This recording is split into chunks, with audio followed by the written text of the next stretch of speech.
อาคารเรียนบาลีสาธิตศึกษามจร.วิทยาเขตเชียงใหม่แผนกมัธยมศึกษาตอนต้นก็จะได้พึ่งบารมีพระเดชพระคุณหลวงปู่พระธรรมมังคลาจารย์ซึ่งเป็นประธานฝ่ายสงฆ์ในวันนี้เป็นภายในสำหรับภายนอกนั้นนะครับพึ่งบารมีของท่านรองศาสตราจารย์นายแพทย์กอบเกียรติรักความพันธ์และคุณแม่สมศรีรักความพันธ์นะครับรวมไปถึงศรัทธาสาธุชนทั้งหลายเมื่อพระเดชพระคุณหลวงปู่เดินทางมาถึงบริเวณงานเป็นที่เรียบร้อยนะครับจะได้กราบอาราธนาบนอาจรับรองนะครับซึ่งวัดฝายหินได้จัดเตรียมถวายการต้อนรับ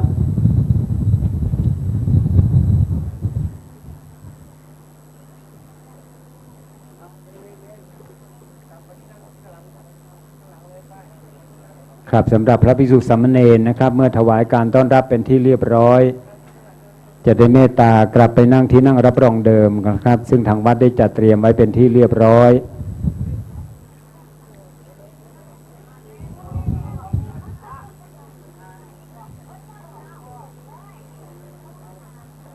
กับบรรยากาศณตอนนี้นะครับ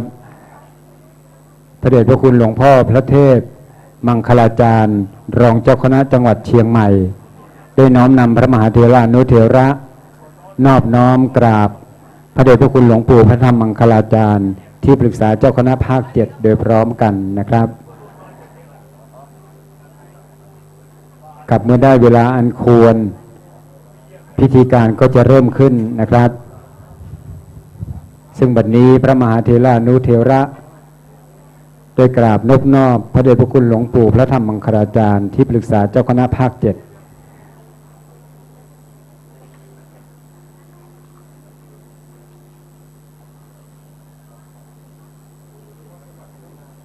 ครับท่านผู้มีเกียรติครับเมตตาบารมีธรรมหลวงปู่นั้นยิ่งใหญ่ไพศาลกว้างใหญ่ยิ่งกว่าท้องฟ้าชุ่มเย็นยิ่งกว่าแม่น้ำและกว้างไกลยิ่งกว่าร่มไม้ต่างๆที่อยู่ในโลกนี้เมตตาบารมีธรรมหลวงปู่นั้นไม่ได้มาด้วยตัวเปล่าและลูกศิษย์เท่านั้นนะครับยังได้น้อมนำปัจจัยส่วนหนึ่งมาสมทบทุนในการก่อสร้างในครั้งนี้เป็นจำนวนมหาศาลนะครับ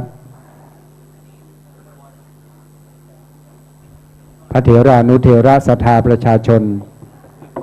อนุโมทนาสาธุ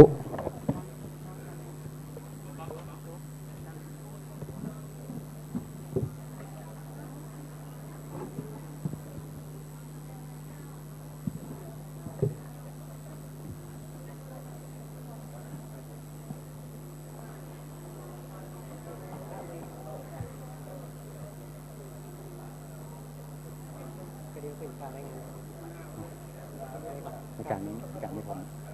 ไว้พระห้างสินใจเย็น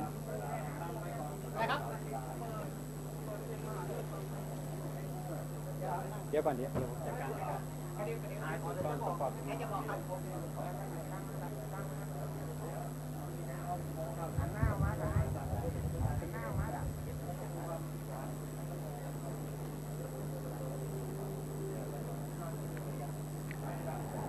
ครับเมื่อท่านผู้มีเกียรติทั้งหลายได้พร้อมใจกันถวายการต้อนรับพระเดชพระคุณหลวงปู่เป็นที่เรียบร้อยจะได้กรุณากลับไปนั่งที่นั่งรับรองของเดิมของแต่ละท่านนะครับพิธีทางศาสนาก็จะเริ่มขึ้นเมื่อท่านผู้มีเกียรติทั้งหลายพร้อมเป็นระเบียบเรียบร้อยแล้วนะครับพระอาจารย์ตังวัดก็จะได้น้อมนำท่านผู้มีเกียรติทั้งหลายประกอบพิธีเป็นลำดับต่อไปครับ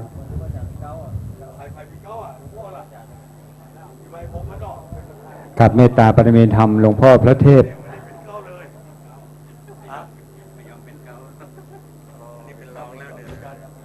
กับเมตตาปรมีธรรมพระเดชพระคุณหลวงพ่อพระเทพมังคลาจารย์รองเจ้าคณะจังหวัดเชียงใหม่ครับจะได้โปรดเมตตาเป็นประธานพระสงฆ์ในพิธีในวันนี้ครับณบัดนี้ครับขอกราบอาราธนาพระมหาเถระทุกรูปที่ได้กราบอาราธนานะครับได้นั่งในครับพระสงฆ์ในพิธีนะครับจะได้โปรดเมตตา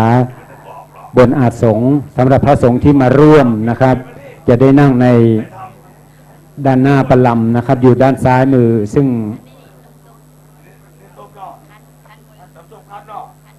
เย็นๆ ครับสำหรับพระสงฆ์ผู้มาร่วมนะครับจะได้โปรดเมตตานั่งในที่อันควรซึ่งทางวัดได้จัดเตรียมไว้นะครับอยู่ด้านหน้าของพิธีวางศิลาฤกษ์แห่งนี้นะครับ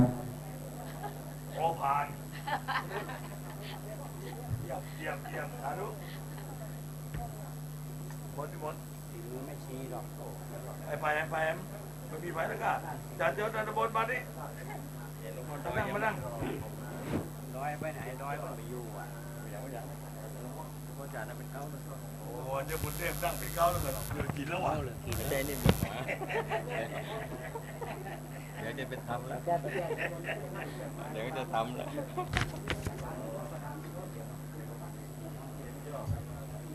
พ่อจ่าไม่ทำเอาเสร็จแล้วบ้านทำเลยเดี๋ยวทำไมผม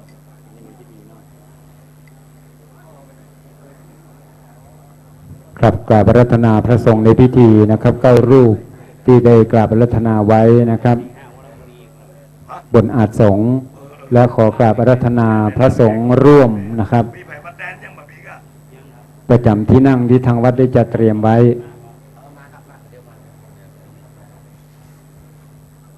กับมือพระสงฆ์พิธีพร้อมแล้วนะครับพิธีก็จะเริ่มขึ้นณ บัดนี้ขอได้รับความพร้อมจากหลายฝ่ายถ้าพิธีถ้าพร้อมทั้งคฤหัสถ์ทั้งพระสงฆ์พิธีก็จะเริ่มขึ้นนะครับจะเริ่มด้วยพระอาจารย์ประจำวัดไฟหินจะแนะนำท่านผู้มีเกียรติทั้งหลายไหว้พระสมทานเบญจศีลตามลำดับเสร็จแล้วนะครับจะเป็นการ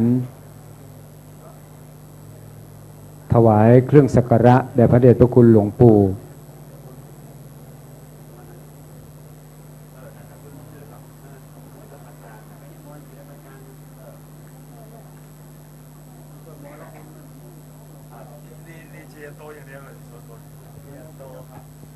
ท่านผู้มีเกียรติที่เคารพทุกท่านครับบัดนี้ได้เวลาเป็นมังคละแล้วครับกระผมขอนำท่านผู้มีเกียรติทั้งหลายเข้าสู่พิธีการณบัดนี้อันดับแรกนั้นจะเป็นการจุดธูปเทียนบูชาพระรัตนตรัยในนามศรัทธาสาธุชนท่านผู้มีเกียรติขอกราบอาราธนาพระเดชพระคุณหลวงพ่อพระธรรมมังคลาจารย์ได้โปรดเมตตาที่ฐานจิตจุดธูปเทียนบูชาพระรัตนตรัยขอกราบอาราธนาครับ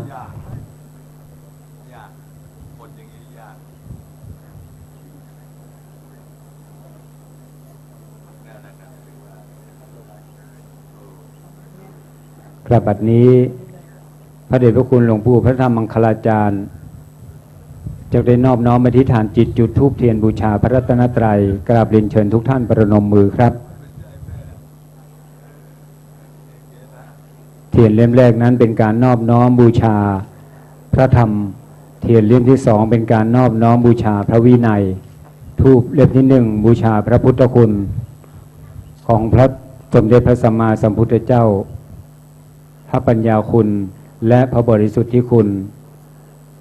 หลังจากนั้นเมตตาบารมีธรรมหลวงปู่พระธรรมมังคลาจารย์ที่ปรึกษาเจ้าคณะภาค7จะได้โปรดเมตตา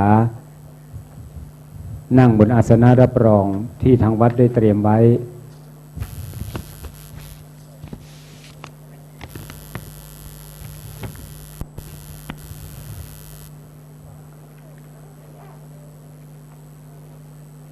ลำดับต่อไปจะเป็นการถวายเครื่องสักการะแด่พระเดชพระคุณหลวงปู่พระธรรมมังคลาจารย์ที่ปรึกษาเจ้าคณะภาค7ขอกราบอาราธนาขอเรียนเชิญท่านผู้มีเกียรติดังมีรายนามดังต่อไปนี้3ท่านจะได้นอบน้อมถวายเครื่องสักการะกับณบัดนี้เราขอกราบอาราธนาท่านพระครูโคสิทธิปริยติยาภรณ์เจ้าคณะตำบลสุเทพเขียดหนึ่งได้นอบน้อมถวายเครื่องสักการะพระเดชพระคุณหลวงปู่พระธรรมมังคลาจารย์ขอกราบนิมนต์ครับ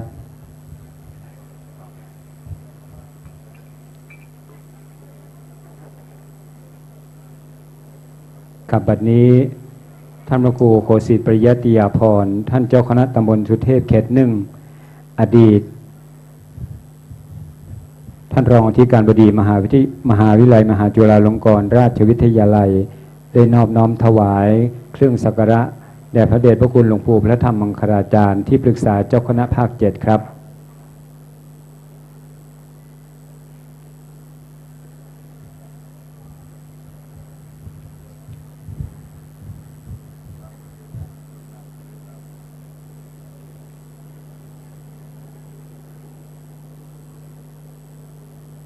ลำดับต่อไปขอกราบเรียนเชิญ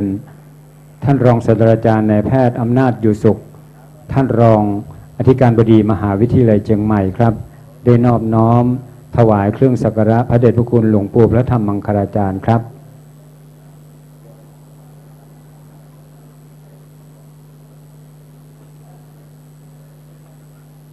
ครับบัดนี้ท่านรองศาสตราจารย์นายแพทย์อำนาจอยู่สุขท่านรองอธิการบดีฝ่ายบริการ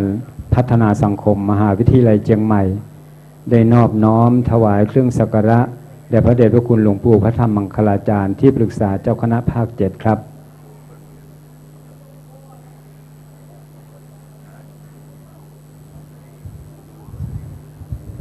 ลำดับต่อไปขอกราบเรียนเชิญท่านรองศาสตราจารย์นายแพทย์กอบเกียรติรักเผ่าพันธ์ประธานดำเนินงานการก่อสร้าง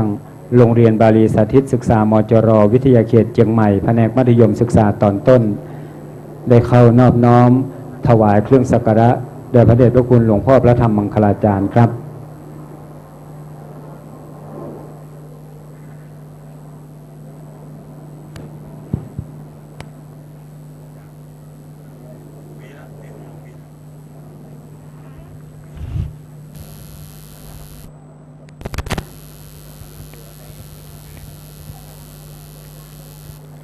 ครับลำดับต่อจากนี้ไปพระอาจารย์ประจำวัดฝ่ายหินจะได้น้อมนำท่านผู้มีเกียรติทั้งหลายกล่าวคำนอบน้อมปูจาพระรัตนตรัยอาราธนาพระรัตนตรัยโดยพร้อมกันเพื่อความเป็นสิริมงคลขอกราบเรียนเชิญพระอาจารย์ครับ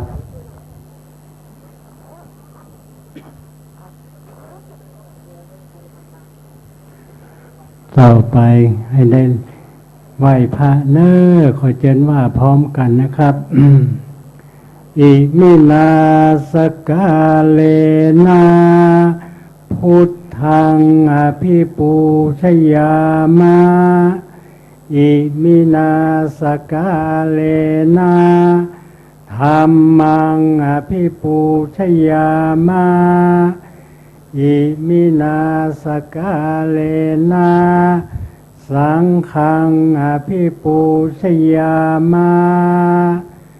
อะระหังสัมมาสัมพุทโธภควาพุทธังภควันตังอภิวาเทมิสวากขาโตภควตาธัมโมธัมมังนามัสสามิสุปฏิปันโนภควโตสาวกสังโฆสังฆังนามามิ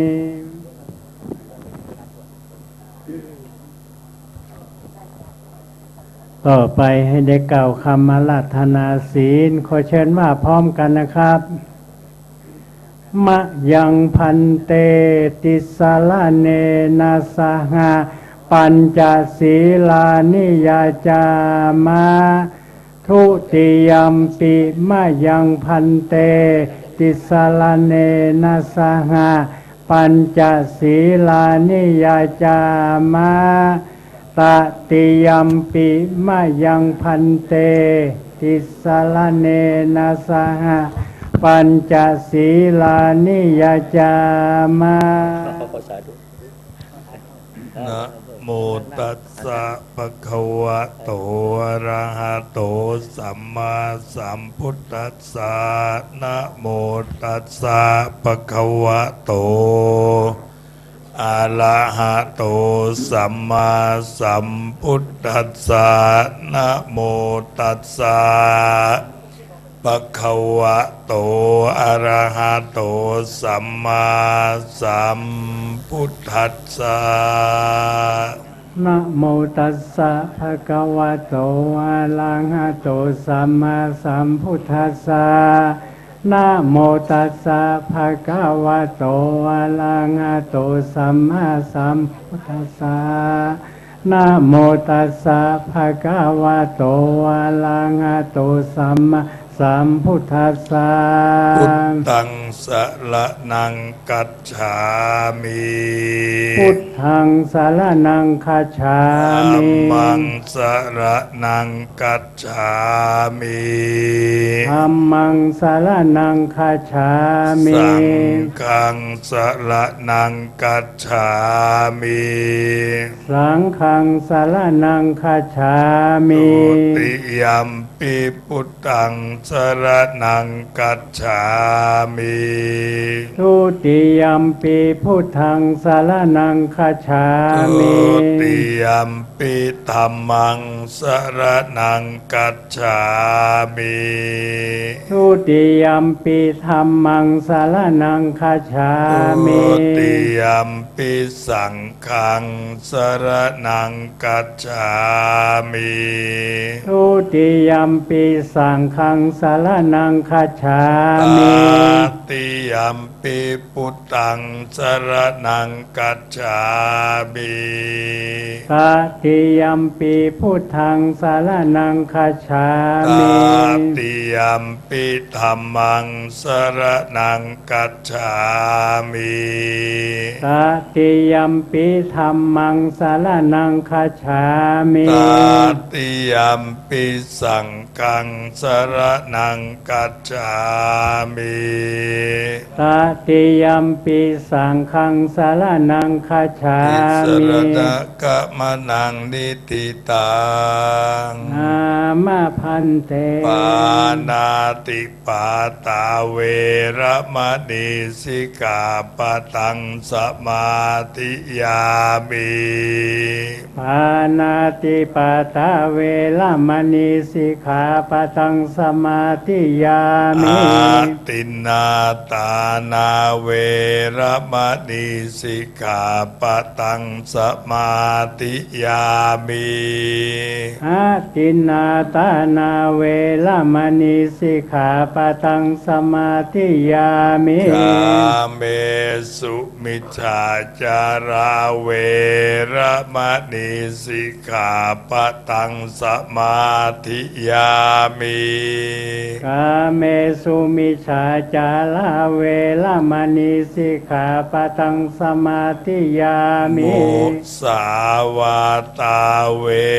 ระมณีสิกขาปะตังสมาธิยามิ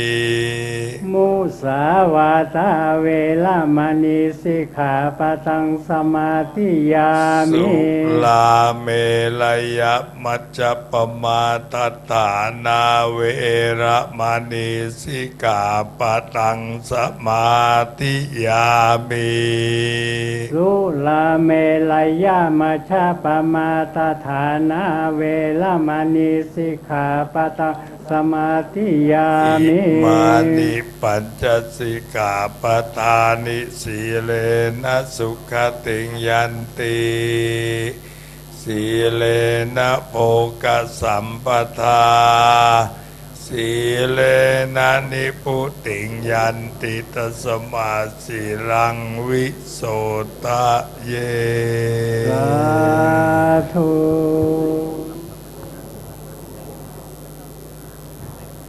กลับลำดับต่อไปขอกราบเรียนเชิญ อาจารย์เซนคำมารองผู้อำนวยการฝ่ายงบประมาณและบุคคลโรงเรียนบาลีสาธิตมจร.วิทยาเขตเชียงใหม่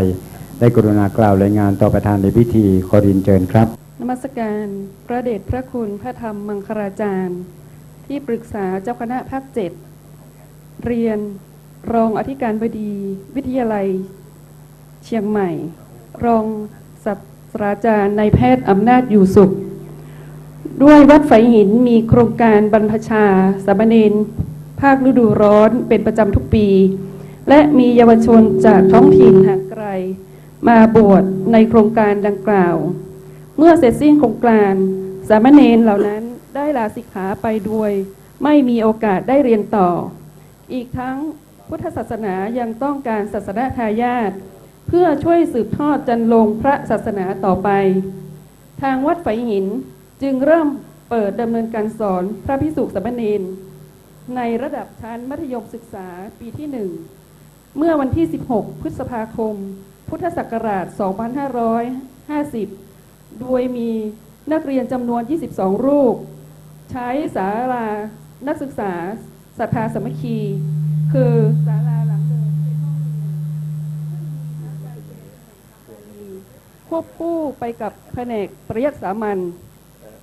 และมีสามเณรที่เข้ามาศึกษาเพิ่มเรื่อยมาจนถึงปัจจุบันมีนักเรียนประมาณ200 รูปทำให้ทางวัดไม่มีห้องเรียนที่จะเพียงพอต้องอาศัยโบสถ์วิหารเป็นห้องเรียนชั่วคราวในการนี้รองศาสตราจารย์นายแพทย์กอบเกียรติรักเผ่าพันธุ์ได้เห็นความยากลำบากทั้งของผู้เรียนและผู้สอนซึ่งเป็นพระภิกษุสามเณรทำให้ผลการเรียนการสอนไม่ดีเท่าที่ควรอีกทั้งจากการตรวจสอบของสำนักงานพระพุทธศาสนาแห่งชาติพบว่าโรงเรียนไม่ได้มาตรฐานจึงได้ปรึกษาร่วมกันกับพระครูปริยัติยานุศาสตร์ถึงความเป็นไปได้ในการทำอาคารเรียนที่เหมาะสมซึ่งจะต้องมีทั้งที่ดินและเงินทุนสำหรับปลูกสร้างสำหรับพื้นที่ก่อสร้างอาคารได้ขอความอนุเคราะห์จากมหาวิทยาลัยเชียงใหม่โดยอธิการบดีรองศาสตราจารย์นายแพทย์นิเวศนันทจิตได้อนุญาตให้ใช้พื้นที่ของมหาวิทยาลัยเชียงใหม่บริเวณหน้าธรรมสถานซึ่งเป็นพื้นที่เชื่อมต่อกับวัดฝายหินเป็นสถานที่ก่อสร้างส่วนอาคารเรียนได้ตกลงร่วมกันว่าเป็นอาคารคอนกรีตสูง4ชั้นพื้นที่ใช้สอยประมาณ 2,400 ตารางเมตรเป็นห้องเรียนห้องสมุดห้องคอมพิวเตอร์และอื่นๆทั้งศูนย์ออกแบบและให้คำปรึกษางานสถาปัตยกรรมคณะสถาปัตยกรรมศาสตร์ได้อนุเคราะห์รางวัลพื้นที่ทำผังก่อสร้างออกแบบสถาปัตยกรรมและวิศวกรรมโดยไม่คิดค่าใช้จ่ายส่วนเรื่องเงินทุนได้มีคำสั่งเมื่อวันที่ 12 กรกฎาคม พุทธศักราช 2557 แต่งตั้งคณะกรรมการระดมทุนฝ่ายบรรพชิตได้มีความเมตตาจากพระเทพโกศลเจ้าคณะจังหวัดเชียงใหม่รับเป็นประธานกรรมการและพระเถระในจังหวัดเชียงใหม่อีกหลายรูปเมตตาเป็นกรรมการฝ่ายคฤหัสถ์มีศาสตราจารย์กอบเกียรตินายแพทย์เกษมวัฒนชัยขอโทษค่ะมีศาสตราจารย์เกียรติคุณนายแพทย์เกษมวัฒนชัยองคมนตรีและอธิการบดีมหาวิทยาลัยเชียงใหม่เป็นที่ปรึกษาและมีคณะกรรมการที่รองศาสตราจารย์นายแพทย์กอบเกียรติรักเผ่าพันธุ์เป็นประธานระดมทุนผู้มีจิตศรัทธาในจังหวัดเชียงใหม่ผู้บริหารของมหาวิทยาลัยเชียงใหม่ร่วมกันเป็นคณะกรรมการซึ่งคณะกรรมการได้ช่วยกันระดมทุนบริจาคจากสถานที่ราชการวัดต่างๆองค์กรธนาคารประชาชนทั่วไปรวมถึงการจัดทอดผ้าป่าโดยมหาวิทยาลัยเชียงใหม่และโรงพยาบาลมหาราชนครเชียงใหม่คณะแพทยศาสตร์มหาวิทยาลัยเชียงใหม่ได้เงินบำรุงมาจำนวนหนึ่งแต่ก็ยังไม่เพียงพอเนื่องจากต้องใช้ทุนทรัพย์เป็นจำนวนมากนอกจากนี้ยังได้ขอความเมตตาจากพระเดชพระคุณพระธรรมมังคลาจารย์วัดพระธาตุศรีจอมทองโดยได้รับการอำนวยความสะดวกจากเจ้าคุณพระศรีศิลปาจารย์ให้ช่วยบอกบุญแก่ญาติโยมคณะศรัทธาทั้งหลายซึ่งได้รับคำแนะนำให้ดำเนินการวางศิลาฤกษ์อาคารเรียนโรงเรียนบาลีสาธุศึกษาแห่งนี้ขึ้นในวันนี้ขอบคุณค่ะกราบนมัสการพระเดชพระคุณพระธรรมมังคลาจารย์ท่านที่ปรึกษาเจ้าคณะภาค7กราบนมัสการพระคุณเจ้าทุกรูปเรียนท่านประธานคณะกรรมการระดมทุนท่านรองศาสตราจารย์ในแพทย์กอบเกียรติรักเผ่าพันธุ์ท่านคณะกรรมการระดมทุนศาสนานิกชนที่มีเกียรติทุกท่านครับในนามของมหาวิทยาลัยเชียงใหม่ท่านอธิการบดีท่านรองศาสตราจารย์ในแพทย์นิเวศนันทจิตท่านติดภารกิจและได้มอบหมายให้ผมมาร่วมในงานวันนี้แทนมหาวิทยาลัยเชียงใหม่มีความยินดีเป็นอย่างยิ่งที่โครงการก่อสร้างอาคารโรงเรียนบาลีสาธิตศึกษามหาจุฬาลงกรณราชวิทยาลัยวิทยาเขตเชียงใหม่วัดฝายหินได้มีความคืบหน้ามาจนถึงมีพิธีวางศิลาฤกษ์ในวันนี้ วัดฝายหินเป็นวัดในอุปถัมภ์ของมหาวิทยาลัยเชียงใหม่จึงมีความผูกพันมาถึงการสร้างโรงเรียนบาลีสาธิตศึกษาซึ่งมหาวิทยาลัยเชียงใหม่ได้อนุญาตให้ใช้พื้นที่ในบริเวณที่เราอยู่ตอนนี้ให้เป็นพื้นที่ที่ใช้เป็นสถานที่ก่อตั้งสถานที่แห่งนี้เป็นของมหาวิทยาลัยเชียงใหม่และมหาวิทยาลัยเชียงใหม่โดยท่านอธิการบดีได้อนุญาตให้วัดฝายหินได้ก่อตั้งโรงเรียนณบริเวณที่นี้ทางคณะสถาปัตยกรรมศาสตร์ได้มาดูพื้นที่และได้ช่วยในการออกแบบทำแบบแปลนจนสำเร็จสามารถที่จะก่อสร้างได้นอกจากนี้ในส่วนของมหาวิทยาลัยและคณะกรรมการระดมทุนได้ช่วยกันในการที่จะระดมทุนจนได้รับเงินบริจาคมาจำนวนหนึ่งเนื่องจากโรงเรียนไม่ได้รับงบประมาณสนับสนุนในการก่อสร้างจากทางส่วนราชการจึงต้องอาศัยแรงศรัทธาจากผู้มีใจเมตตาเป็นกุศลทั้งหลายและคาดหวังว่าวัดต่างๆจะเป็นศูนย์รวมสำคัญในการขอรับบริจาคเพื่อพระสงฆ์และสามเณรที่มีความตั้งใจในการศึกษาเล่าเรียนจะได้มาใช้ประโยชน์ในอาคารเรียนแห่งนี้และเป็นเรื่องที่น่ายินดีอย่างยิ่งที่พระเดชพระคุณพระธรรมมังคลาจารย์ท่านได้มีเมตตาที่จะช่วยเหลือในโครงการก่อสร้างนี้ในการที่จะระดมทุนที่จะมาก่อสร้างต่อไปเพราะท่านคงจะได้ช่วยในการที่จะระดมทุนบริจาคบอกบุญผู้มีจิตศรัทธาเพื่อที่จะทำให้โครงการก่อสร้างโรงเรียนนี้สำเร็จรุ่ล่วงเป็นแหล่งให้ความรู้แก่พระภิกษุสงฆ์สามเณรสืบไปในโอกาสนี้กระผมขอกราบนมัสการระลึกในความเมตตาของพระธรรมมังคลาจารย์และพระเถรานุเถระทุกรูปที่มาในงานนี้ขอขอบพระคุณท่านรองศาสตราจารย์ในแพทย์กอบเกียรติรักเผ่าพันธุ์คณะกรรมการระดมทุนทุกท่านและทุกท่านที่มีจิตศรัทธามาร่วมงานและร่วมกันจัดงานในวันนี้จนสำเร็จทุกภาคส่วนโดยเฉพาะอย่างยิ่งในส่วนของวัดฝายหินที่นำโดยท่านเจ้าอาวาสพระครูปริยัติยานุศาสตร์และพระเนรทุกรูปของวัดท่านพ่อหลวงเสาแก้วและคณะศรัทธาวัดทุกท่านที่ได้ช่วยเป็นกำลังสำคัญในการจัดงานวันนี้ขอกราบอำนวยอวยพรให้โครงการในการก่อสร้างโรงเรียนในครั้งนี้มีความเจริญเจ้าหน้าและสำเร็จรุ่ล่วงได้ประโยชน์แก่พระเนรที่จะมาศึกษาต่อไปขอกราบขอบพระคุณครับ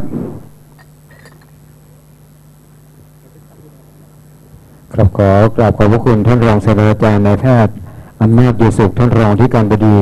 มหาวิทยาลัยเชียงใหม่นะครับท่านรองศาสตราจารย์นายแพทย์กอบเกียรติรักพันธ์และอาจารย์เซนคำมาครับลำดับต่อนี้ไปขอกราบนิมนต์พระเดชพระคุณหลวงพ่อพระธรรมมังคลาจารย์ที่ปรึกษาเจ้าคณะภาค7จะโปรดเมตตากล่าวสัมโมทนียกถาและธรรมโอวาทแก่ศรัทธาประชาชนขอกราบนิมนต์ครับ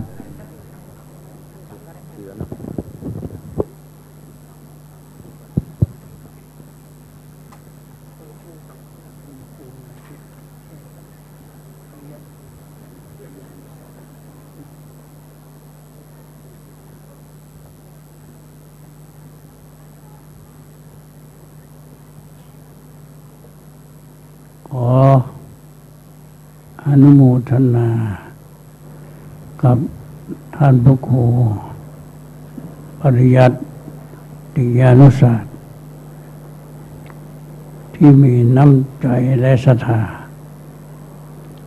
ซึ่งเป็นคุณธรรมอันประเสริฐตามที่พระพุทธองค์ทรงตรัสว่าศรัทธาสาธุสุปฏิทิตาคุณธรรมคือศรัทธานี้อยู่ในใจของบุคคลใดกิจกรรมทั้งหลายในโลกนี้จะย่อมจะสำเร็จ เพราะฉะนั้นนอกจากศรัทธาของท่านพระครูมีอยู่แล้วศรัทธาทั้งหลายเราได้มหามุลศรัทธาคือมหาวิทยาลัยเป็นผู้อุปถัมภ์ก็มีความมั่นใจในอันที่จะกิจกรรมของเราจะรุ่งเรืองไปเป็นอย่างดีการคำว่ามหาวิทยาลัยนี้ก็ครั้งแรกนั้นก็เชตวันมุปารามเป็นมหาวิทยาลัยแห่งแรกในโลกพระองค์อาศัยสถานแห่งนี้เผยแผ่พุทธศาสนาไปทั่วโลกมาจนกระทั่งทุกวันนี้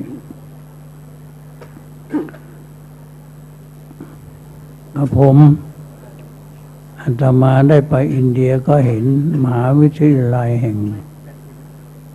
ในประเทศอินเดียที่ใหญ่ที่สุดคือมหาวิทยาลัยได้ยินเสียงและได้เรียนชื่อมหาวิทยาลัยมาตั้งแต่ไปอินเดียมาก็เมื่อก่อนนั้นว่ามหาวิทยาลัยเป็นยังไงเป็นอย่างไรก็เป็นว่าเป็นที่บังเกิดแห่งความรู้ของกุลบุตรกุลธิดาทั้งหลายที่จะยังความแจ่มแจ้งให้พระธรรมของพระสัมมาสัมพุทธเจ้าจะต้องอาศัยมหาวิทยาลัยเป็นพื้นฐานเมื่อเรียนแล้วก็จะได้ไต่เต้าเข้าไปสู่ธรรมะเบื้องสูงคือจุดความหลุดพ้นเป็นที่สุดการที่ยังประทีปคือความสว่างแก่โลกนั้นคือการศึกษานี่เราให้แสงสว่างขอให้แก่โลกเป็นอย่างดีเพราะมนุษย์ทั้งหลายที่เกิดขึ้นมาทุกคนก็มืดบอดเราจะต้องอาศัยการศึกษากันโรงเรียนมหาวิทยาลัยนี้บาลีนักธรรมและวิชาการต่างๆซึ่งเป็นแสงสว่างแห่งโลกมีพระอาทิตย์และพระจันทร์อยู่แล้วแต่แสงแห่งพระอาทิตย์และพระจันทร์นั้นไม่ได้ส่องไปสู่ที่ลับแต่ความรู้ทั้งหลายแห่งปัญญาของมนุษย์นี้ได้ส่องแสงไปในมวลมนุษย์ทั้งหลายให้ได้รู้แจ่มแจ้งและจะเป็นหนทางที่ให้มนุษย์ทั้งหลายนี้ได้มีหนทางแห่งชีวิตเพราะว่าการให้ความรู้นั้นแม้แต่พระสัมมาสัมพุทธเจ้าก็ได้ตรัสว่าสัพพะทานังธรรมะทางชินาติการความรู้นั้นเป็นแสงสว่างอันประเสริฐในโลกอันนี้และการให้แสงสว่างคือการให้วิชาความรู้นี้ทุกสิ่งทุกอย่างให้แก่มนุษย์อย่างทุกสิ่งทุกอย่างให้แก่มนุษย์ เพราะสิ่งในโลกนี้สิ่งที่ดีเด่นนั้นมิตรใดจะเสมอเหมือนวิชาความรู้ไม่มีศัตรูใดเสมอด้วยพยาธิไม่มีแรงใดเสมอด้วยแรงคำไม่มีและความรักใดเสมอรักตนไม่มีเนี่ยสิ่งในดีเด่นในโลกนี้คือวิชาเนี่ยเป็นมิตรอันประเสริฐในโลกอันนี้คือวิชาต่างๆอันเกิดจากมหาวิทยาลัยหรือความรู้สถานที่ก็จะให้ความแสงสว่างแก่มนุษย์และจะดำเนินให้มนุษย์ไปจนกว่าที่จะให้ถึงที่สุดแห่งทุกข์คือความมุ่งหมายแห่งพระนิพพานไม่ใช่มีมหาวิทยาลัยมีแค่นี้เท่านั้นมาแต่โบราณกาลแล้วคือเราจะเห็นว่าตกาศิลาซึ่งเป็นวิชาที่มีการค้นขวายแต่งตั้งมาตั้งแต่เมื่อครั้งพุทธกาลของพระพุทธองค์ทรงพระชนม์อยู่ซึ่งหมอให้ชวกกุมารพัฒน์ได้มีไต่เต้าเป็นคนยากจนและก็ได้ศึกษาเราเรียนจากมหาวิทยาลัยตกศิลาเนี่ยเราแล้วก็ท่านได้เป็นหมอประจำพระสัมมาสัมพุทธเจ้าของเราต่อมาก็มีลัทธิพราหมณ์ทั้งหลายคัมภีร์ต่างๆซึ่งได้สำเร็จคัมภีร์ไตรเพศอะไรต่างๆนี่ในครั้งพุทธกาลนั้นท่านก็มีการศึกษาเราเรียนมาไม่ว่าเราหมู่มนุษย์เราที่เกิดมาภายหลังก็แสวงหาเมื่อได้รับความรู้แล้วก็ชีวิตที่จะเป็นไปวัฒนาบารมีเพิ่มเติมแล้วก็จะมนุษย์ทั้งหลายที่อาศัยวิชาความรู้ทั้งโลกิยะและโลกุตระโลกิยะมันจะต้องอาศัยวิชาความรู้ฝ่ายทั้งโลกีเนี่ยก็ต้องรู้เหมือนกันต้องอาศัยความรู้เมื่อได้รับโลกิยะแล้วโลกุตระอีกเป็นวิชาหนึ่งที่เป็นวิชาที่สุดท้ายของมนุษย์ทั้งหลายอันพระสัมมาสัมพุทธเจ้าที่ใช้ทุกคนจะไปลืมว่าวิมุตติธรรมเป็นวิชาที่พ้นทุกข์มีอยู่ที่สุดของมนุษย์นั้นมีอยู่แต่ก่อนที่จะถึงที่สุดนั้นต้องหาวิชาความรู้เสียก่อนให้บุคคลที่ได้แจ่มแจ้งหนทางแห่งชีวิตและมนุษย์ทั้งหลายก็จะเข้าถึงที่สุดแห่งทุกข์จุดจบของมนุษย์อยู่ที่ความพ้นทุกข์คือวิมุตติธรรมแต่อยู่ในฝั่งนี้อยู่ก็จะต้องอาศัยโลกิยะนี้อยู่จะต้องอาศัยทุกคนจะต้องอาศัยโลกิยะ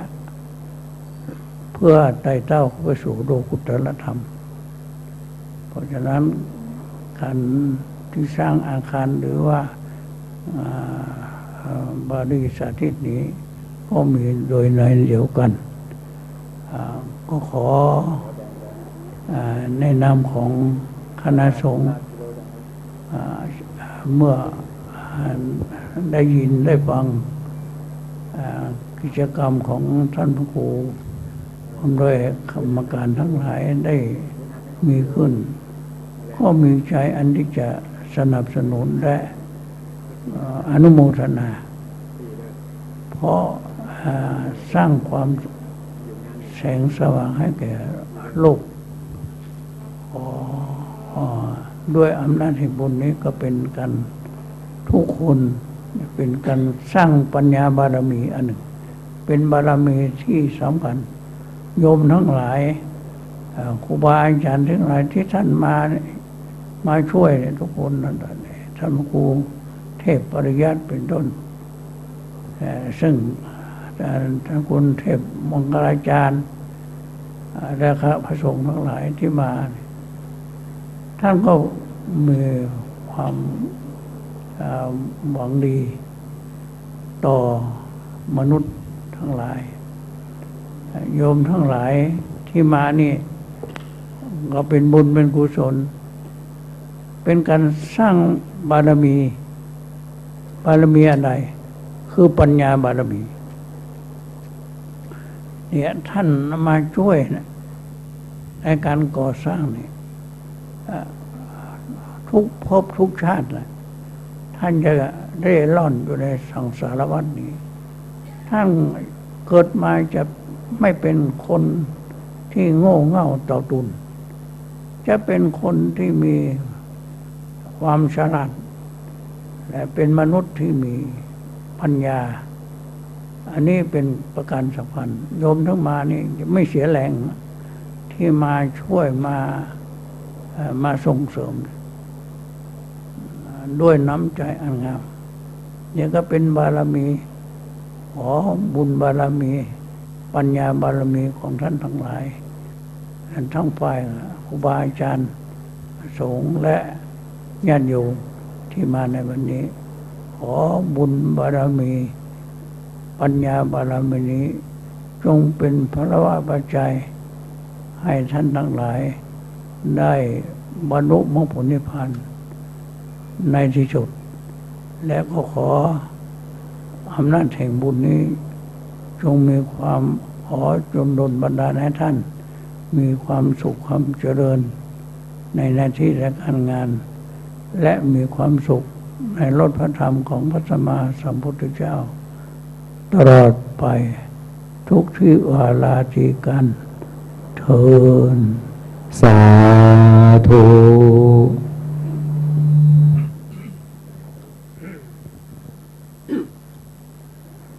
วิปติปฏิภาหายะสัพพสัมปติใครบอกให้สวดไอ้เรชยันโตเหรอการมีเจริญพุทธมนต์เล็กน้อยครับมีเจริญพุทธมนต์นิดทำน้ำมนต์หน่อยทำน้ำมนต์แล้วก็อย่าเพิ่งจะขอทำน้ำมนต์ให้หน่อยนึงวิปติปฏิภาหายะสัพพสัมปติสิทธิยาสัพพทุกขวินาศายะปาลิตังภูธมังคลังวิปติปฏิภาหายะสัพพสัมปติสิทธิยาสัพพพยวินาศายะปาลิตังภูธมังคลังวิปติปฏิภาหายะสัพพสัมปติสิทธิยาสัพพโลกวินาศายะปาลิตังภูธมังคลัง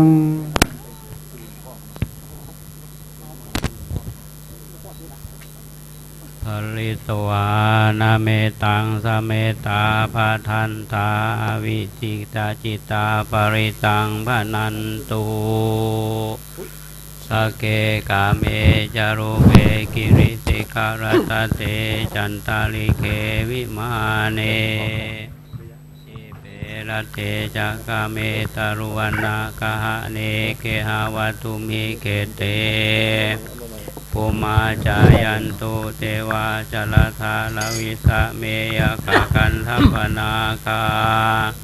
ติทันตาสันติเกยังมุนิวรวัจนังสาธโอเมสุนันตุธรรมสวานากาโลอายัมภทันตาธ ธัมมสวนาคาโลอายัมภะตันตาธัมมสวนาคาโลอายัมภะตันตา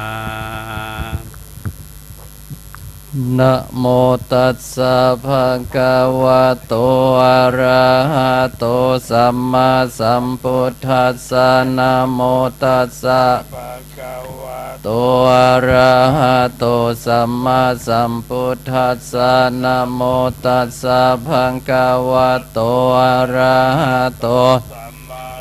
พุทธัสสะพุทธังสรณังกัจฉามิธัมมังสรณังกัจฉามิสังฆังกัจฉามิตุติยัมปิพุทธังสรณังกัจฉามิตุติยัมปิธัมมังกัจฉามิตยัมปิสังฆังสรณังกัจฉามิตติยัมปิพุทธังสรณังกัจฉาติยัมปิธัมมังสรณังกัจฉามิตติยัมปิสังฆังสรณังกัจฉามิสัมพุทเทอัฏฐวิสัญจทวัฏสัญจสหัสสะเก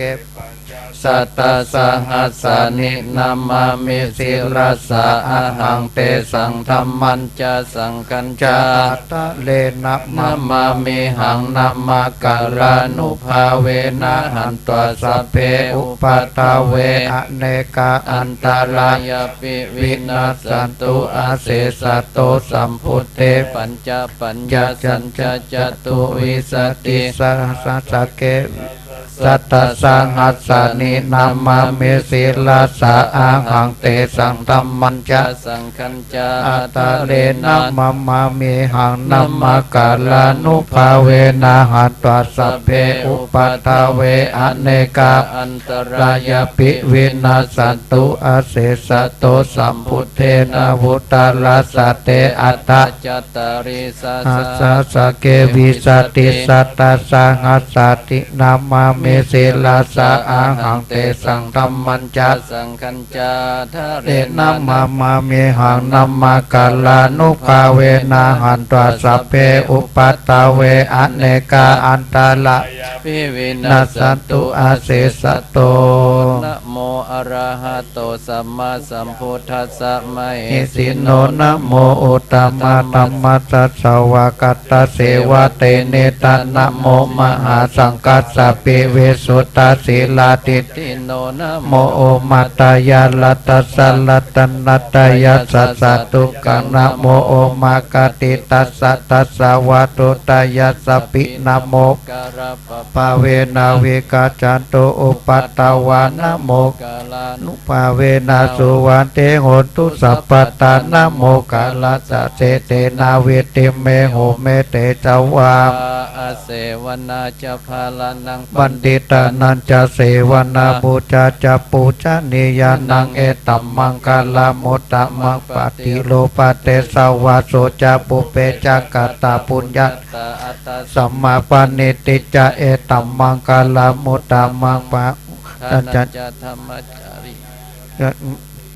สุภาษิตาจยาวาจาเอตัมมังคาลามุตตะมังนันจะธรรมจาริยาจยาตกานันจะสังฆะโหอนาคุลกานิกัมมานิเอตัมมังคาลามุตตะมังทานันจะธรรมจาริยาจยาตกานันจะสังฆะโหอนาวาจานิกัมมานิเอตัมมังคา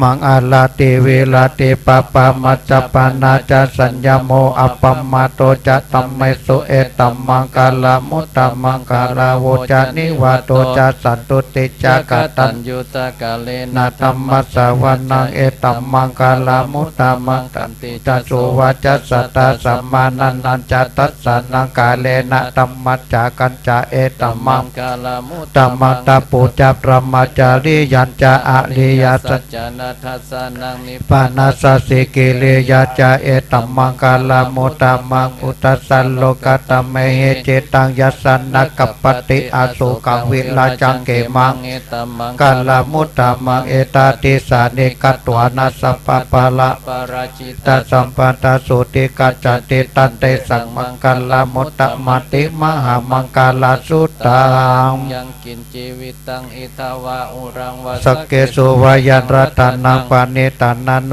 สัมมังอติตตากเตนะอิตัมเปพุทเตรัตนังปานิตังเอเตนะสัจเจนะสุวัเตโหนตุกายังวิลากังอัมมะตังปานิตังยัตตัสสกัสมุนิสัมมาเอโตนาเตนะตัมเมตัสสมะติจิเจอิตัมปิตัมเมรัตนังปานิตังเอเตนะ สัจเจนะสุ วะเตโหนตุยาพุทธเสโตปาเลวันนาเยสุจิงสัมมะยามาโหสัมมาทิมาเตนะสัมโมนาวิสติอิตัมปิตัมเมรัตนังปานิตังเอเตนะสัจเจนะ สุวัติ โหนตุเยปุกาลาอัสสะตังปัสสะตาจัตตาตานิยุกาเนโหเตเตตักกินนายาสุกัตตัสสาวกาเอเตสุตินันเนมหาปาลานิอิตัมปิสังเกรัตนังปานิตัง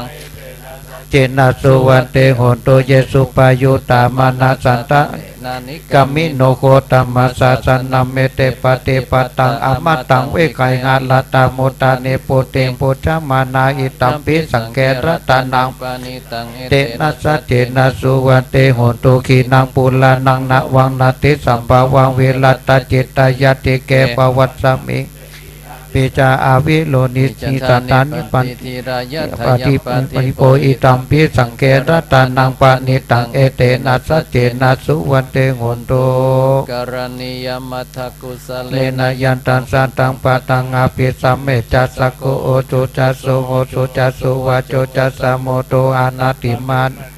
จัตุตวะตุปะโลจะอัปปกิโจจะสันละอุกาวุติสันตินตาลีโยจานิปะโกจะอัปปะ กัพโพกุเล เอสุอานานุเกโตนะจักุตังสัมมาจาเลเกนเจเยนะวิญโยปะเลอุปาวัตโยสุกิโน เกมิ มิ โน โนโหตุสัพเพสัตตาภวันตุสุกิสัตตา เยเก โอปะ นัง นิ นิ โก โกเพทานาติมัญ อัญ เย เยตตาติอภินาเกจิปยาโลสันนาปฏิกัสสัญญาญาณยามันญาญาตุกามิสายะ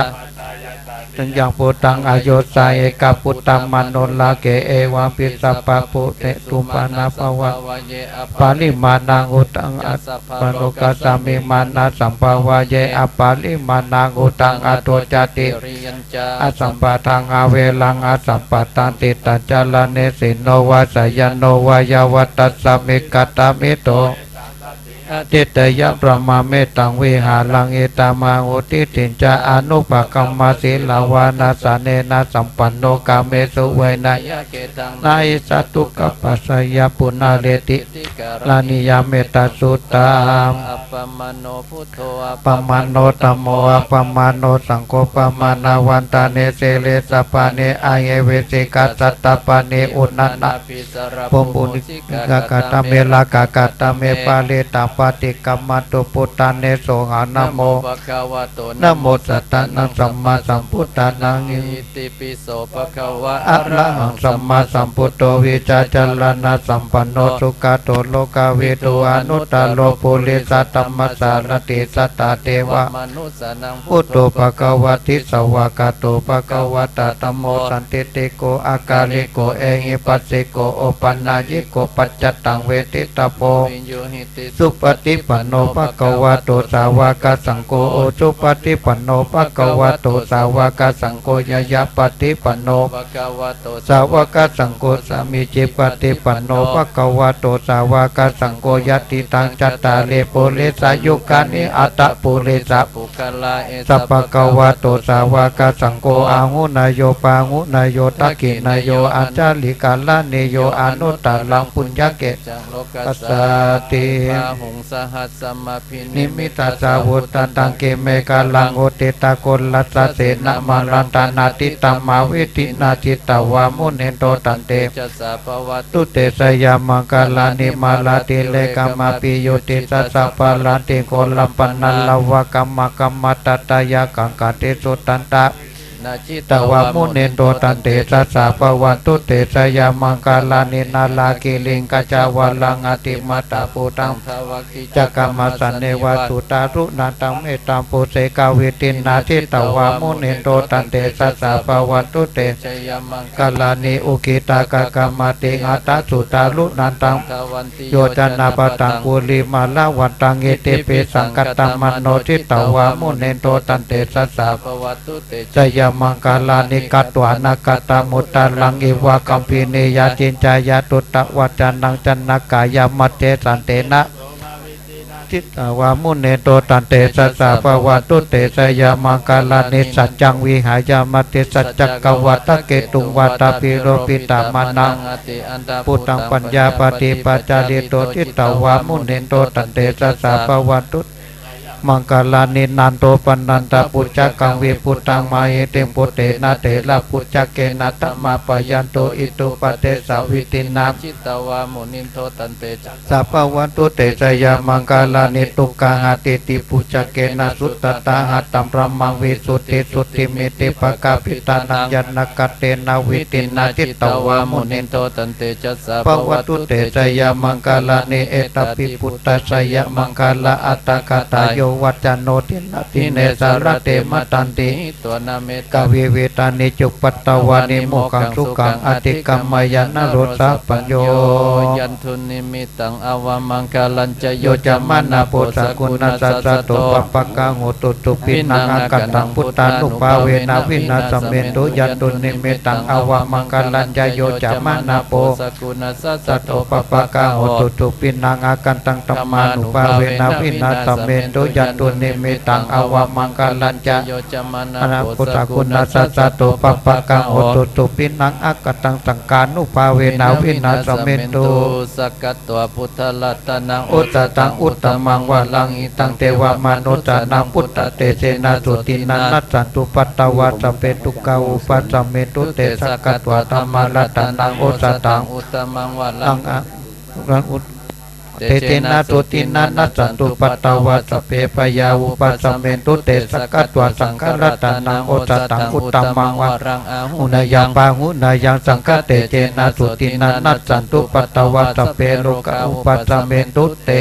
นัตถิเมสรนังอัญญังพุทโธเมส สัลลนังวะลังเอเตนะสัจจวะเจนะโหโตเตจยะมังกาลานัตติเมสัลลนังอัญญังธัมโมเมสัลลนังวะลังเอเตนะ สัจจวัจ เจนะโหโตเตจยะมังกาลานัตติเมสัลลนังอัญญังสังโฆเมสัลลนังวะลังเอเตนะสั สั จ จจวัจเจนะ โหโตเตจยะมังกาลัง กินจิรัตนังโลเก วิจติวิวิตังพุทโธรัตนังพุทธสัมมังอติตัสสมมาสุติภวันตุเตยังกินจิรัตนังโลเกวิจติวิวิตังพุท พุทธุรัตนัง ธรรมสัมมังอติตัสสมมาสุติภวันตุเตยังกินจิรัตนังโลเกวิจติวิวิตังพุทโธรัตนังสังฆสัมมังอติตัสสมมา สุติภ วันตุเต ทุกขปัตตาจันนิทุกขพยา ปัตตาจานิทุกขปัตตาจานิโสกาโหตุสัพเพปิปานิโน ตวัตตา อา จะ อเมหิสัมปะตังปุญญาสัมปะตังสัพเพเทวานุโมทันตุสัมปะสัมปติติติยาทานังตันตุสัตตายาสีลังละกันตุสัพพตาภาวนา ทุกขจันตุเทวตากตาสเปปุตตาปลัปปตาปเจกันนันจะยังปลังอาลหันตานัจเตเจนะละกังพันตามิสัพพโส ภวตุสัพพมังคลังละกันตุสัพพ ปเทวตาสัพพพุทธานุภาเวนะสัตตาสุติภวันตุเตภวัตุสัพพมังคลังละกันตุสัพพเทวตาสัพพธรรมานุ ภาเวนะ สัตตาสุติภวันตุเตภวัตุสัพพมังคลังละกันตุสัพพเทวตาสัพพสังฆานุ ภาเวนะ สัตตาสุติภวันตุเต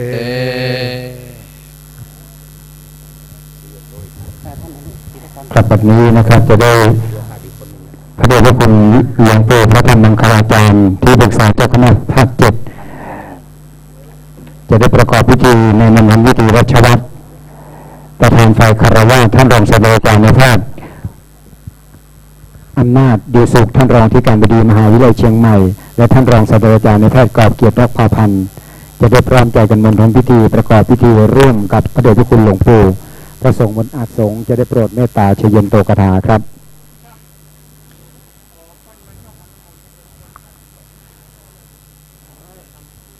เอาอย่าง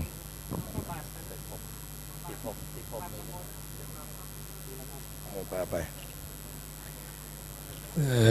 ยันโตโพธิยาโมเลสักยานังนันติวัตโนเอวังตวังวิจโยโหอิจยาสุจยมัง กาเลอปลาจิตปาลังเกสีเสปัตวิโภกาเลอภิเสเกสาปะโพตาดังอากาปาโตปโมตติสุนาคาตังสุมังกะลาสุปปาตังสุติตังสุกันโนสุมาโวโตจะสุเยตังพระมจาริสุปตากินังกายกรรมังวาจากรรมังปตากินังปตากินังมโนกรรมังปเนติเตปตากินาปตากินานิกตวาดรปันตเตปตากิเนจยันโตโพธิยาโมเลสักยานังนันเทวัตต โนเอวังตวังวิจโยโอหิจยาจุจยมังกะเลอภลาจิตปาลังเกเสเสปัตวิโภกะเลอภิเสเกสัมบะโพตานังอากาปาโตปโม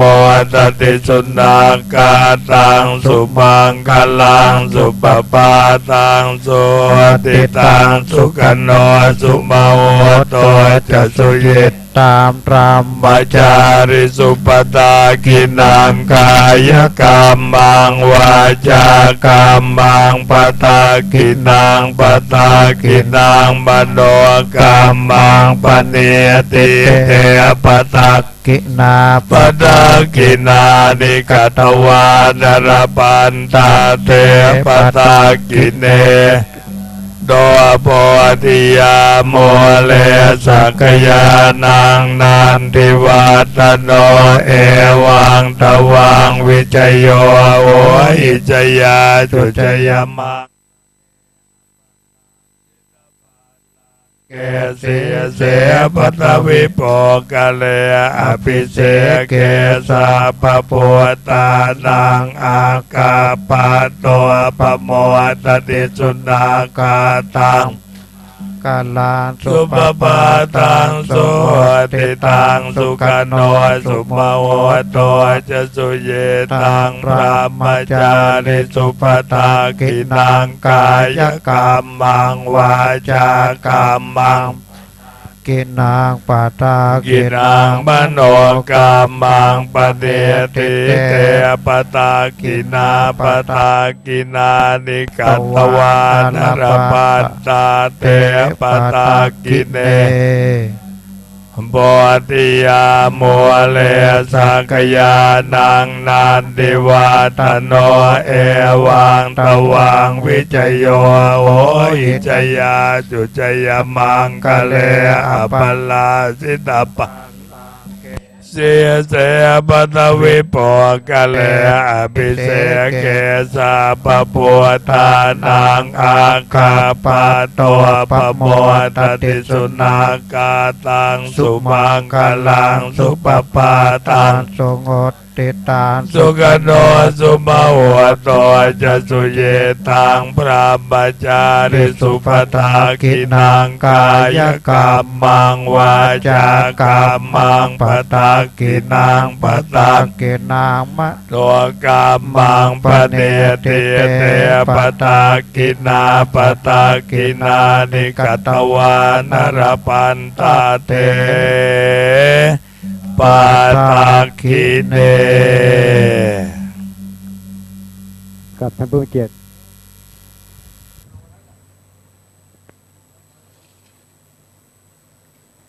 กับท่านผู้มีเกียรติครับบัดนี้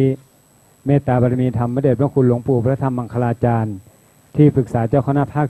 7ได้น้อมนำประธานไฟคารวาสและศรัทธาสาธุชนนะครับได้ประกอบพิธีใน มณฑลพิธีราชวัตรนะครับเป็นอันเสร็จสิ้นเป็นที่เรียบร้อยเมตตาบารมีธรรมพระสงฆ์มนต์อาจ9รูปได้โปรดเมตตาชยันโตกถาซึ่งพระเดชพระคุณหลวงพ่อพระเทพมังคลาจารย์รองเจ้าคณะจังหวัดเชียงใหม่นะครับได้น้อมนำพระสงฆ์ทั้งนั้นชยันโตกถาครับบัดนี้ในมณฑลพิธีจะมีโปรยดอกไม้ในมณฑลพิธีนะครับเสร็จแล้วพระเดชพระคุณหลวงปู่จะได้โปรดเมตตากลับมาที่อาสนะรับรองนะครับหลังจากเสร็จพิธีนี้แล้วพ่ออาจารย์จะได้กล่าวคำถวายเครื่องไทยธรรมนะครับจะได้น้อมประเคนเป็นลำดับต่อไปเมื่อประเคนเสร็จเรียบร้อยพระสงฆ์ทั้ง9รูปจะได้โปรดเมตตาปตานุโมทนาให้พรนะครับ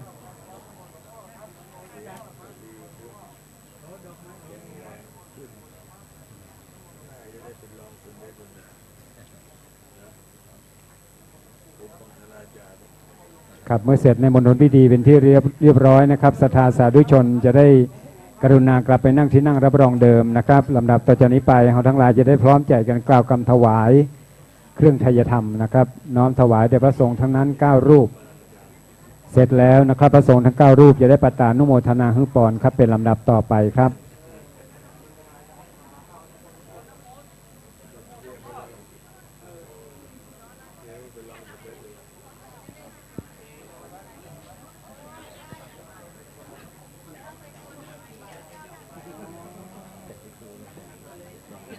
ครับลำดับต่อนนี้ไปนะครับพระอาจารย์ประจำวัดไปหินจะได้น้อมนำท่านผู้มีเกียรติทั้งหลายครับกล่าวคำถวายหน้าบัดนี้ครับ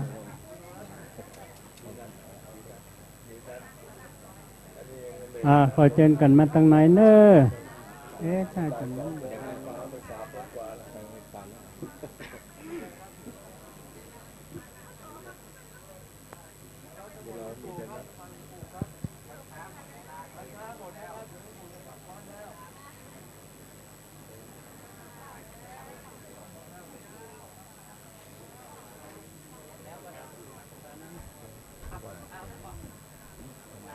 เราอันนี้บัดดังเนี่ย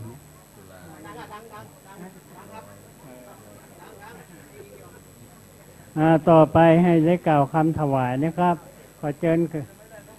กันมานั่งเนิ่นๆต่อไปให้ได้กล่าวคำถวายขอเชิญว่านะโมพร้อมกัน3จบนะครับนะโมตัสสะภะคะวะโตอะระหะโตสัมมาสัมพุทธัสสะนะโมตัสสะภะคะวะโตอะระหะโตสัมมาสัมพุทธัสสะ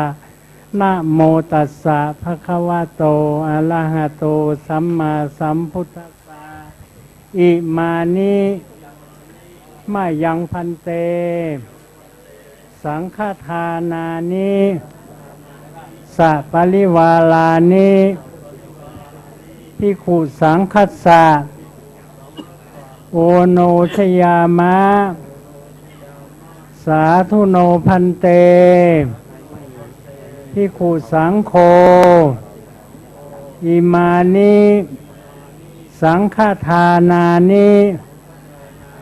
สัปริวาลานิปฏิคันหาตุอัมหากันเจวะมาตาปิตุอาทินัญจาปิยะชนานังทีฆลัตตังหิตายะสุขายะข้าแต่พระสงฆ์ผู้เจริญข้าพระเจ้าทั้งหลาย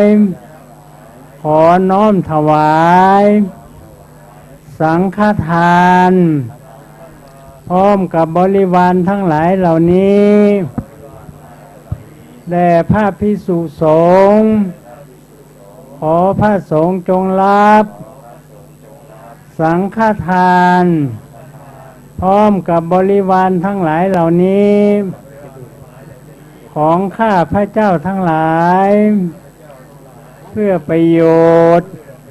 และความสุขความเจริญแก่ข้าพระเจ้าทั้งหลายด้วยแก่ปิยชนทั้งหลาย มีมารดาบิดาเป็นต้นด้วยตลอดกาลนานเทินสาธุครับลำดับต่อไปนะครับจะเป็นการน้อมประเคนเครื่องทยธรรมดังกล่าวที่ให้ทั้งหลายได้ตั้งกุศลเจตนาได้กล่าวกันถวายไปนะครับอันดับแรกนั้นจะเป็นการน้อมประเคนกันพระพุทธก่อนนะครับในนามของท่านผู้มีเกียรติขอกราบเรียนเชิญท่านประธานในพิธีครับท่านรองศาสตราจารย์นายแพทย์อำนาจอยู่สุขท่านรองที่การบดีมหาวิทยาลัยเชียงใหม่ครับได้นอบน้อมประเคนกันพระพุทธเป็นอันดับแรกขอกราบเรียนเชิญครับ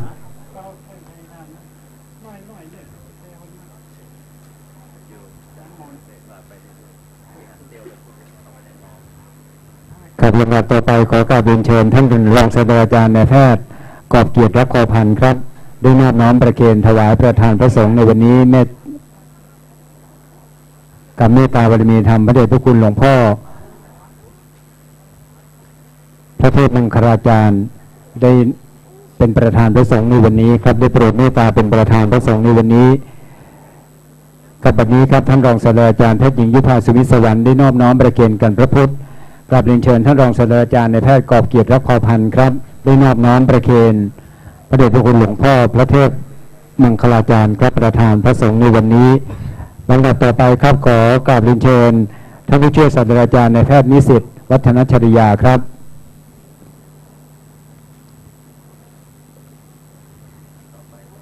ครับขอกราบเรียนเชิญ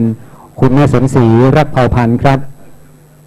ได้นอบน้อมประเคนพระสงฆ์ตามลำดับนะครับกราบเรียนเชิญนายแพทย์ธวัชชัยตันสถิตครับ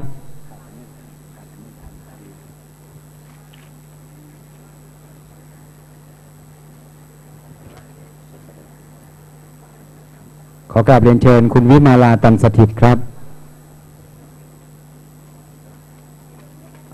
ขอกราบเรียนเชิญอาจารย์วรชาติครูหิรันรัตน์ครับ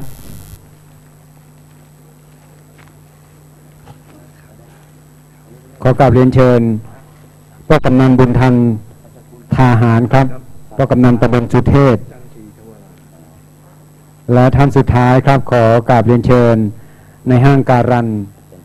ตันศรีชวลาครับได้นอบน้อมประเคนพระสงฆ์บนอาสงฆ์ณบัดนี้ครับ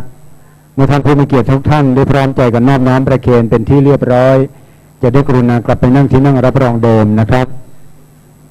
ครับลำดับตอนนี้ไปจะได้น้อมรับพรจากพระสงฆ์ทั้ง9รูป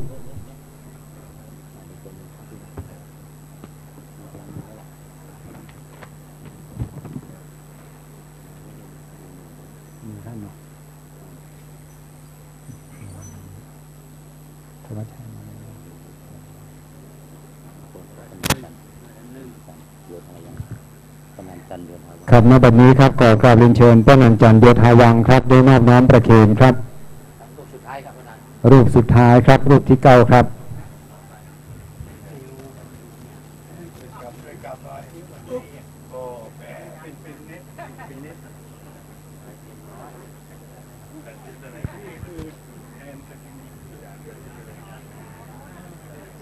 กับได้รอประเคนชุดสุดท้ายนะครับเขาจะได้น้อมรับพรจากพระสงฆ์ในวันนี้ครับขอกราบขอบพระคุณท่านผู้ทรงเกียรติทั้ง9ทั้ง10ท่านนะครับที่ได้พร้อมใจกันน้อมประเคนเครื่องทยธรรมถวายแด่พระพุทธและพระสงฆ์ทั้ง9รูปที่ได้โปรดเมตตาเจริญพุทธมนต์และชยันโตกถาในวันนี้ครับ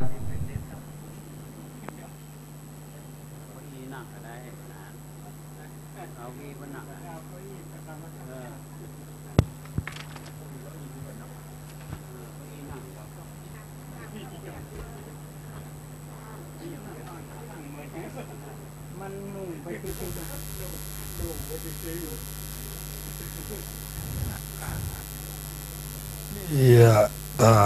วาลิวาหาปุลาปาลิปุเรนติสากะลังเอวะเมวะอิโตตินังเปตานังอุปกปติอิจิตังปฏิตังตุมหังคิปะเมวะสมิจจตุสัพเพปุเรนตุสังกปาจันโดปนรโสยะตามะนิโจติระโสยะตา วันจันตุสัพพะโลกวินาศตุมาเตภวัตุอันตรายโยสุขิธิกายุโกภวสัพพิติโยวิวัตจันตุสัพโลกวินาศตุมาเตภวัตุอันตรายโยสุขิธิกายุโกภวสัพพิติโยวิวัตจันตุสัพพะโลกวินาศตุมาเตภวัตุอันตรายโยสุขิธิกายุโกภวะอภิวาทนาเสเลสเนจังวุตาปจายโนจตารโอธรรมาวาตันติอายุวันโนสุขังอาลังสัพพพุทธานุภาเวนะสัพพธรรมานุภาเวนะสัพพสังฆานุภาเวนะพุทธรัตนังธรรมรัตนังสังฆรัตนังเป็นนางรัตนานังอนุภาเวนะจตุราเสติสหัสตมาคันธาอุปาเวนะปิตกาตยานุภาเวนะจิรสาวกานุภาเวนะสัพเพเตโลกาสัพเพเตปยาสัพเพเตอันตรายาสัพเพเตอุปาตวาสัพเพเตโตนิมิตาสัพเพเตอวมังกลาวินาสันตุอายุวัตโกตนะวัตโกสิริวัตโกยสวัตโกปรวัตโกวันนวัตโกสุขวัตโกโอตุสัพพตาโตกัลโลกัปยาเวราโสกาสันตุจุปัตตวาอเนกาอันยาปิวินาสันตุจเตสัสสะจยสิทิทนังลาปังโสติภคยังสุขังปรังสิริอายุจวันโนจะโพกังวุติจยสวาสตวาสาจะอายุจะเชียวสิเตียภวันตุเตภวตุสัพพมังคลังราการตุสัพพเทวตาสัพพพุทธานุภาเวนัสตาโสติภวันตุเตภวตุสัพพมังคลังลาการตุสัพพเทวตาสัพพธรรมานุภาเวนัสตาโสติภวันตุเตภวตุสัพพมังคลังลาการตุสัพพเทวตาปัสสังฆานุภาเวนัสตาโสติภวันตุเตสาธุสาธุสาธุ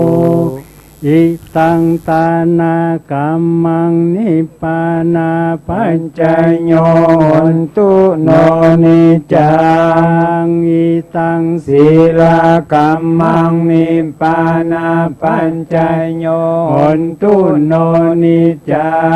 งอิตังภาวนากัมมังนิพพานาปัญจโยนตุโน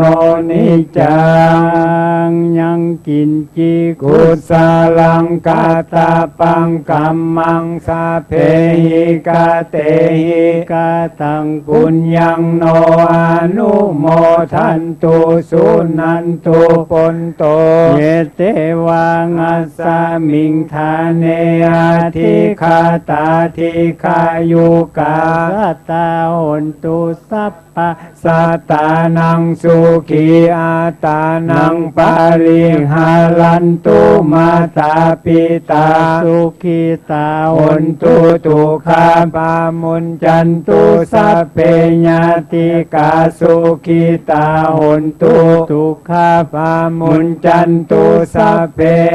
ญาติกาสุขีตาหนตุตุขาปามุนจันตุสัพเพปิสาสัพเพยัคขาสัพเพเปตาสุขีตาหนตุทุกขาปามุนจันตุสัพเพนัคขตาสุขีตาหนตุทุกขาปามุนจันตุสัพเพ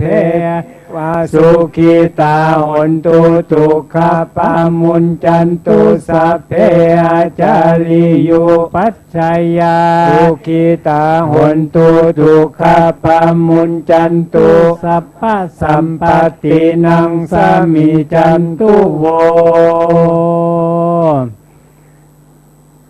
ครับลำดับตอนนี้ไปก่อนที่ท่านผู้มีเกียรติทั้งหลายจะได้บรรตาน้อยนะครับทำบุญและอธิษฐานทำทานในอุทิศเราทั้งหลายจะได้พร้อมใจกันเจริญจิตตภาวนาเพื่อน้อมอุทิศส่วนบุญกุศลและเพื่อเป็นสิริมงคลกับท่านผู้มีเกียรติทั้งหลายในวันนี้ครับเรียนเชิญปฏิบัติครับ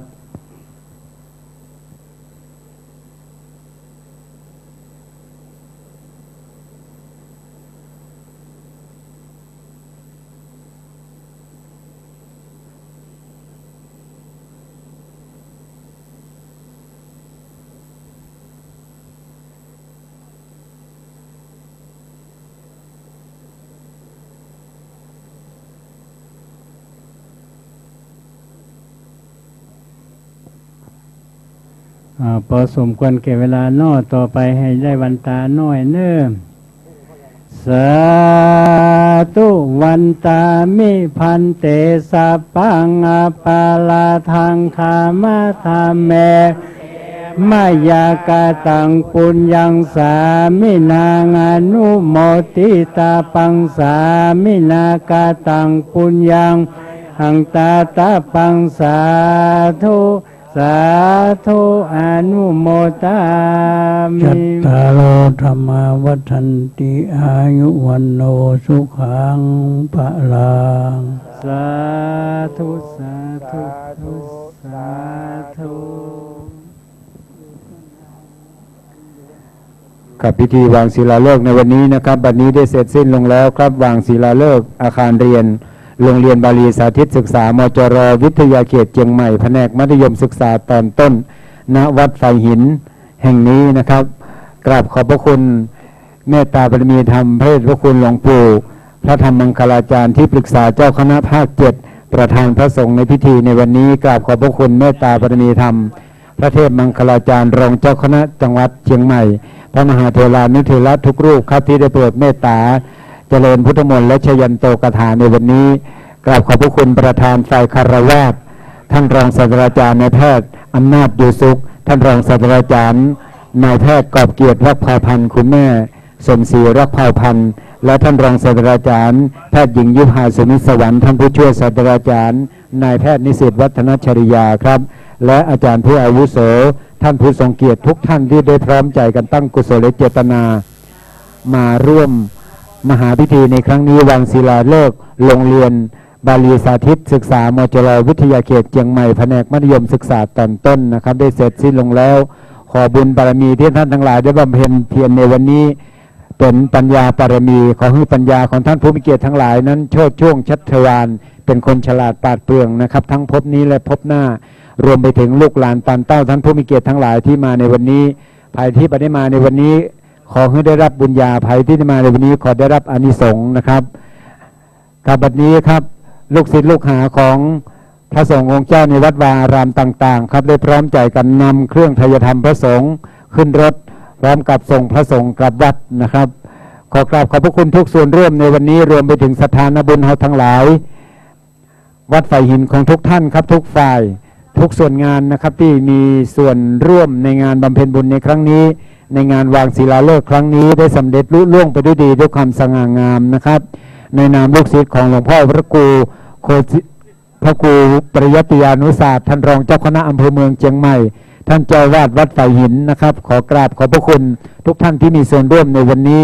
ทำให้พิธีนี้สำเร็จลุล่วงไปด้วยดีด้วยความร่วมมือทุกฝักทุกฝ่ายครับ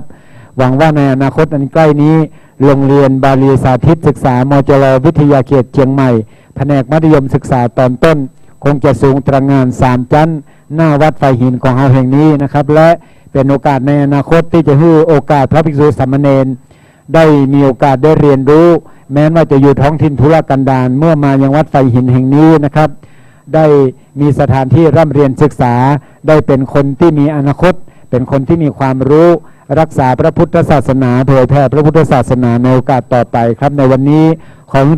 ท่านนั้นที่จะเดินทางกลับบ้านก็ขอให้เดินทางพลิกบ้านโดยสวัสดิภาพครับบุญได้ทำนุบำรุงศาสนาพอกอยวัดวาพระสังฆเจ้าบุญได้ทานอาหารคับเข้าถวายสงฆ์องค์เนรใหญ่น้อยบุญได้หอมเงิน10,000 สมทบทุนสร้างอาคารเรียนขอบุญพี่น้องที่ได้ขีดเขียนบุญที่ได้ภาคเพียรแด่พระสงฆ์องค์เจ้าถวายเป็นบุญไว้เป็นเก้าเงาฮื้อสากับศาสนาพุทธขอฮื้อพ่อแม่พี่น้องเดินทางพลิกบ้านวันนี้โดยสวัสดิภาพทุกคนทุกท่านขอกราบขอบพระคุณทุกท่านที่มีส่วนร่วมในวันนี้ครับทำให้งานนี้สำเร็จลุล่วงไปได้ดีขอกราบขอบพระคุณเป็นอย่างยิ่งครับ